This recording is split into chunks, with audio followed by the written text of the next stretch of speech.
Salutations everyone, this is Razor bringing you guys another recap and analysis tournament video for Super Smash Bros. Ultimate EVO 2019, where the #1 player in the world, Mr. MKLeo, won it outright, reset in Grand Finals versus #2 ranked in the world, Tweak. It was a hell of a fight. It was a tragedy if you were a Tweak fan with that huge lead that he had, but it was a hell of a tournament, the most watched EVO tournament of all time. Respect be to the Smash community. We did it, boyos. So here we are, your results. MKLeo as your champion, taking out Tweak in Grand Finals 3-2, 3-0 on the reset. And then you have in third place Glutoni going with the Wario. Every single player in top 8 was a solo main. Actually, everyone in top 16 outside of DeBuzz solo mained, and a lot of different characters in there as well. There was not a single repeat in all of top 8, and it was quite competitive in the matches where MKLeo wasn't beating people up. And then in fourth place, we have Sam Sora with Peach, #4 ranked player in the world, getting fourth. And then we have Japan's Proto Banham making waves that he started at CEO, continuing on to EVO here with Lucina. And then fifth place also we have Japan's Raito, the Duck Hunt main of the world, the one, and well, there's one other. But man, seeing Duck Hunt winner side of top 8 at EVO was a sight to behold. And then in 7th place, rounding out top 8, we have Light coming out with Fox, another good showing from him. And then Zachary bringing it back with Wolf. So let's start off with things here. Glutoni versus Raito. Now Glutoni made his way through pools, beat Myron, 2-0'd Shogun, and 2-1's Kameme, the guy who sent Leo to losers, by the way. Raito, one of those 2 duck hunts in this tournament, the other being Vintendo, whom finished at 25th, which is not bad actually, better than Salem, Spargo, Puppe, or Captain Zach.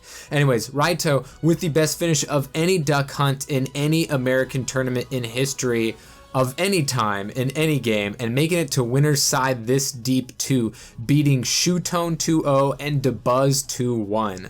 The last fight between these two went 3-1 in Glutoni's favor, and in game 1 was such an even match up until the final stock where Raito just refused to let Wario land and basically gets a 0 to death to take that first game. Now both characters have a really hard time landing against the other, and as we've all seen mostly from Glutoni, Wario can just never-ending juggle you better than almost any other character, maybe better than any other character in the game. And of course, the many options going into Waft is always a threat, even without the full charge. He'll kill you with half a Waft if he needs to. There's plenty of setup, just as many setups into that as well. Now, if you haven't seen any Duck Hunt play in Ultimate, he plays almost exactly the same as Smash 4, and Raito, being a longtime Duck Hunt player, knows how to cover these options and combo into the kills. Everything's pretty much the same. The only change of the character is being able to act out of the up special, which he needs in order to, come back to ledge or go for some edge guards, using along with the power of the almighty air dodge. That and the fact that Discus has some combo potential at the high level of play, with the angle that it sets you up at close range. But outside of the combos into can or up air and ledge traps, Duck Hunt still has a really hard time killing. Wario has no such limitations and comes back to win game 2 to bring the set to a decisive game 3. Remember, this is EVO, so only finals, winners, losers, and grands are best of 5s. Once again, very even early on. Glutoni with a bit of a lead, and Raito makes it disappear. Raito gets a lead, gets Waft out of a 1-up air combo, and its final stock situation comes to a read off the ledge and wafts yet again for a consecutive stock. Waft just coming out so fast in this game and with so many options to insta-kill. It's no wonder Warriors are thriving right now, and Glutoni survives Raito's onslaught 2-1. And then we have Tweak versus Samsora. Now this matchup right here seemed to be the most destined to happen when looking at the brackets, especially seeing Leo go to losers fairly earlier than you would think, if at all. Tweak made his way here, 2-1ing against Proto Banham, and then goes on to 2-0 Abadango. Samsora beats Kome, Hikaru, 2-0's Light, and Neotono.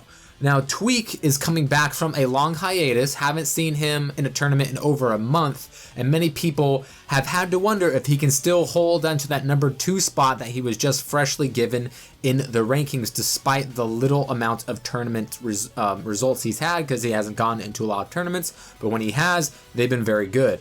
Only using Pokemon Trainer at EVO at that. No more Wario, goes solo Pokemon Trainer the entire tournament. Samsora with a number 4 ranking, easily the most consistent of regularly active Ultimate players outside of Leo, I'd say. And in this matchup, Tweak was very much favoring Squirtle. Of course, using all 3 Pokemon, I'd say more than any other top Pokemon trainer main out there, and showed so much Squirtle and Charizard in this tournament. Of course, not ignoring the power of Ivysaur, because he is, you know, I mean, he was unjustly nerfed, Tweak would say, in the last patch, so maybe he was trying to shore up the eventual weaknesses by, you know, making his Squirtle's combo game at early percent so strong and being able to survive as well as get those kill options with the up throw and back air and forward tilt, whatnot with Charizard. Squirtle's speed and combo game racking up most of the damage up against Samsora in this matchup, and Charizard ending up getting 2 stocks in game 1 where Tweak wins using Ivysaur, less than the other 2 more popular Pokemon characters. Most of the time, actually, Tweak used Ivysaur was mostly to recover, which is better than Squirtle's can do using that tether from many different angles. Samsora was just playing from behind the entire match. It wasn't close. Samsora couldn't punish Tweak's landings consistently enough, nor soon enough, and the Charizard was too much for Peach to handle. She's used to dealing with a different fire breather, and Tweak moves on easily 2-0. Then we have Proto Banham versus Light. Proto Banham was sent to losers by Tweak 1-2, and then went on to eliminate Hikaru, Mr. R, and Kameme. Light was sent to losers by Samsora, then went on to eliminate Wadi 2-0, Mars 2-0, and Dabuz 2-1. Now, Light might be a surprise to see here, considering whom did not make it to top 8 and how long it has been since we've seen Fox's lone representative at top level of play in the West, at least. The past 2 months, we've only seen Light get 17th at CEO, as well as low tier city 7, and then like 5th at Defend of the North, which I think was on a double tourney weekend, so there wasn't as much competition there. Yet here he is back in a top 8 at Amateur, which is awesome to see, solidifying his number 10 ranking on the spring PGR.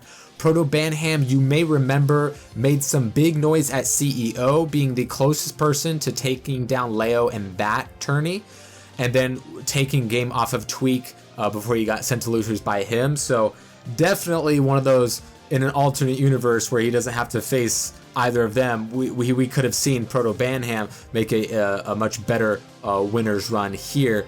And going up against Light is going to be no big order for him if he uses the sword correctly.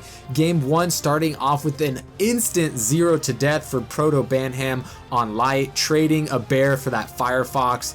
But that wasn't the end of the game. Light was able to take it to a final stock situation, but a JV2 nonetheless. It was just a very, very quick game where Proto Banham coming out on top. Light only won one big exchange, and Proto Banham just took the rest. Game 2, quite similar. Light was just throwing out everything and getting punished for every single one of those things. Too much aggression, not enough ways to come back to the ledge with that poor recovery of his, and Proto Banham handles his way to a 2-0. Then we go on to losers with MK Leo versus Zachary. MK Leo's story started by being sent to losers by Kameme 02. Then he went to Super Saiyan God Super Leo mode, then 2-1'd Maester, then 2-0'd Scat and Abadango. Zachary was sent to losers sooner than anyone, losing to Abadango, then went on to eliminate Myron, Pandarian, Shootone, and Neotono, all 2-0. And as you can imagine from our easily number 1 player in the world, MK Leo, since being sent to losers, has just dominated and continues to do so against Zachary. the young Wolfmane from Japan, playing quite optimistically against a man that doesn't make many mistakes and will punish you for trying to get too big for your britches. For one thing, Leo has just been tearing apart Wolves since the game came out, since that character was meta very early on, knows the matchup quite well, and can exploit Wolf's weaknesses very, very well, especially off the stage and that poor recovery. MKLeo 2-0 Zachary with 2-2 stocks to move on. And then we have Tweak versus Glutoni, meeting for the first time since Genesis, where Tweak came out on top with Wolf 3-1, as you may remember. Glutoni comes out to an early percent lead, juggling the tiny turtle, but gets punished for going too much off stage by the Ivysaur Dare Spike that has been recently nerfed, but we are not on that patch just quite yet. Tweak was just running all around Glutoni's options. Wario can run, gets chased down time and time again. He can try to bike away, he'll get knocked off, at least in this game. Tweak covered everything, and Glutoni wanted to save that waft for a final stock comeback, and Tweak took advantage and converted for the kill to take game 1. Game 2, Glutoni still didn't land very well with those air dodges, getting punished by Tweak, but did not hold onto the waft too long this time and is able to punish Charizard out of a parry and takes the stock lead. Tweak brings it back with the Ivysaur and evening things up to a final stock in disadvantaged state, but Glutoni gets antsy and unloads a halfway charged waft that misses, and Tweak takes advantage to win a game that he should have lost going into game 3. So then Glutoni starts to come alive, does not let that last game get to him. Tweak SDs his first stock early, then rolls into a waft to be in a huge deficit, but still brings it back to the final stock, down to 100% at that final stock, gets the lead on a big Ivysaur chain, but in looking for that final hit, Tweak switches to Charizard in the middle of a combo, only to be greeted into the world by a big fat fart, and Glutoni stays alive. We've seen many times in the past that Tweak's mental game can get crushed quite quickly and let one bad stock or one bad game ruin the rest of a set. And game 4 seemed to be a symptom of that, as he was just playing so unsafe against Glutoni as we go into game 5. Tweak stays on Pokemon Trainer, which I think is super crucial. He's played no other character in the tournament up to this point, and there's no reason to believe he has anything else warmed up, and his history of switching mid-match is abysmal, as it is for most players, but especially Tweak, even in Smash 4. He takes the first stock in game 5 and holds that lead. No more unsafe Pokemon switches, but Glutoni still takes it to a final stock situation, but behind by a lot of percent, and this time it is Glutoni that gets his roll read off the ledge, and Tweak moves on to Grand Finals. Then we have Proto Banham versus Samsora, Peach versus Lucina. Historically in Smash games, Peach is not a fan of swords, but Samsora is more than up to the task. I mean, who needs a sword when you have a crown that hits that hard? Game 1, super close back and forth, final stock last hit, and Proto Banham comes out on top. But what is one thing that we all know about Samsora, outside of the fact that he loves playing female characters, he downloads with that fiber optic connection like no one else does, regardless of how the matchup looks like. Samsora started off strong, although Proto Banham took the lead after the first 2 stocks were traded out, but he could not take advantage and gets edge guarded as soon as he should have, and eats big percent as punishment, to the point where when the stocks are even, the lead is nothing for Proto Banham, and Samsora dictates that final and crucial stock in the neutral and maintains full control of the stage to send us to a game 3. Proto had trouble getting the edge guard on Peach, what with that float and all, too many options that can't be covered.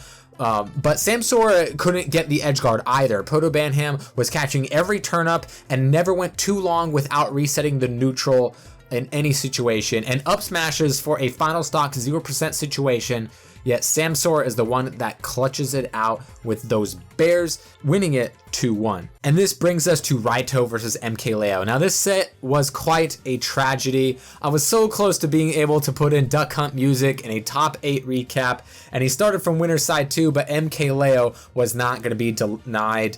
One of the more one-sided matches of top 8, but not due to Raito's failings. Obviously, MKLeo doesn't exactly have a ton of matchup knowledge against Duck Hunt because like nobody does, but Joker as a character is everything Duck Hunt doesn't want to fight. Joker is so damn fast, so heavy, hits so hard, reflects as well, not to mention a top 2 edge guard game against a character with a slow hitboxless recovery. Raito played this matchup really as well as he could, honestly. It was optimal Duck Hunt play, but MKLeo played so fast that Duck Hunt couldn't do anything. Can't get anything off of setups or grab combos, only a few stray hits as well as trades with the can. Even when Raito was winning the neutral or getting a hit off stage, it didn't matter because of Joker's weight and godlike recovery with or without Arsene. Raito brought it to a final stock in game 1, but that was all he could do. Game 2 was a massacre, courtesy of MKLeo. Joker's juggles and all those guarantee early kill confirms spelled a bad day for this dog. They say every dog has his day, but sometimes you have to face losers bracket Leo, and it's over 2-0 real quick. And that brings us to losers semis of MKLeo versus Sam Sora, and Peach has a much stronger disjoint machine to face her in Joker, and MKLeo made Sam Sora take the Kobayashi Maru. There were just no right answers for Sam Sora in this match. Leo's spacing was immaculate. He always makes his character look faster than Speed Minato Shulk, just no wasted movement, always keeping you on your toes. Getting the dash attack range, guns stopping approaches, and even stopping floating. Guns are just such an underrated tool with Joker. Spaced out his side special to either force shield or get the damage, would follow that up with an aerial conversion, and once Sam Sora was off stage, you can float wherever you want because Joker's back air is more busted than a Ford Pinto in a rear end collision. Joker can go as deep as he wants for that edge card because he can recover from anywhere when he has Arsene, and Sam Sora can only be applauded for surviving as long as he did against the inevitability that is MKLeo making his way to grand finals. Now, this was a grand finals of 2 stories. Not only was it the most watched match in EVO history, not only was it number 1 in the world versus number 2 in the world, not only was it MKLeo making a dominant losers run, not only was Tweak in the best position that he or anybody else has come to beating MKLeo since Joker came out, but it was also a Greek tragedy if you're a Tweak fan, or a hero's journey if you're Leo, or an EVO epic comeback fan. Game 1, Tweak came out big, only for MKLeo to match him the next stock, to where we're at a final stock 0% situation, and it's Squirtle versus Arsene. Then Ivysaur has to come out so he can survive. Then Charizard coming out to seal the deal, taking the jump off of ledge option with that up air, and Tweak takes game 1. Game 2, it proved that the only true foe for Leo in Grands was indeed Tweak. No one else deserved this shot, and nobody else could have come this close. He punished Leo's edgeguard attempt with a spike of his own and pulled out the slickest Pokemon switch I've ever seen with a Charizard up smash, and then finishing off with a forward tilt with the Zard to go up 2-0 on winner side of Grands. Then comes game 3, MKLeo draws first blood, Tweak strikes back, then Leo covers every Pokemon recovery option for the lead, and Tweak is somehow able to take it to a final stock, but behind in percent by a lot. On his tournament stock, Leo would not be denied, and that takes us to what would be the decisive game 4, the game of the tournament. It decided the match in the end, as odd as that sounds, it being a game 4. Tweak was crushing it in this game. Charizard taking the first stock on a roll-in, then the Ivysaur combo to put on the percentage lead on Leo's second stock, and Charizard comes out again to finish that off. Tweak is at 106% on his first stock, and MKLeo is on his tournament stock again, but Tweak only tacks on 21% extra credits on Leo before Ivysaur dies at only 100 to Joker's insane up smash. Then Squirtle is the next to die on getting Leo to only 49% on this stock. Then Squirtle dies off stage after becoming Ivysaur to a back air at only 74%. And that's after switching to Ivysaur, which is heavier than Squirtle. Then the final stock is evened up in percents. Squirtle can't do it. Ivysaur can't find a single hit. And Charizard is in desperation, hoping to just land on the stage. He gets a grab, but Leo will not be edge guarded. Then Joker summons a monster of his own in Arsene, and it's all over, destroying Charizard and brings it back. It was like watching Ash Ketchum lose the Pokemon League all over again. We have 3 Pokemon in Pokemon Stadium against a cornered anime boy and his demonic persona with a top hat. And that was it. That was the tournament after that. Tweak had 3 stocks to take Leo's 1, and he just couldn't do it. After blowing that huge lead, Tweak does not come close to winning another game. He brings it to the final stock in game 5 of the first set, but he's down by more than 100%. Leo takes it. For the reset, Leo was close to dominant after that. Did Leo figure him out? Was Arsene too strong to overcome? Was Tweak's mental game destroyed after losing that first set and that huge lead in game 4? Who's to say? But MK Leo wins EVO Grand Finals 3-2, 3-0. Number 1 in the world gets first, number 2 gets second, number 4 gets fourth, number 14 gets third, and number 3 gets 13th. So kind of a switch right there. Once again, at EVO, the top player in the world loses to Kameme's Mega Man, but it's a different player in a different game.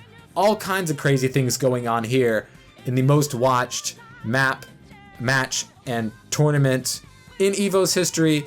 And Leo was just inevitable, and he is your EVO 2019 champion.